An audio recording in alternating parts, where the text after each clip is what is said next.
Flashing yan. Hello mga lods. Dito tayo ngayon nag-aayos ng aircon. Balikan natin. Sabihin mo na lang kay Boss Mar. Boss Mar, ipa-flashing Pinull pala out to. pala namin yung compressor. Nag-black oil na siya mga lods. Ito oh. Yan oh, black oil na. Yan, Tanggalin na natin yung ano. black oil na siya. Tsaka pinull out din namin yung condenser. Ayan. Papalitan na namin to mga loads ng compressor tsaka condenser at tsaka i-cleaning namin yung ano, yung mga linya, pa-flashing namin. Andito pala kami ngayon sa ano, sa basurahan. Ayan. Ha?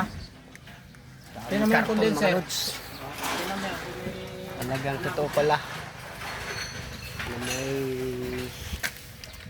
pira sa basura. Ang daming karton, no? Ano pre? Yan, oh. Alin? Alin? Anong size siya? Hindi mo na siya. Yun. Yan lang mga lods.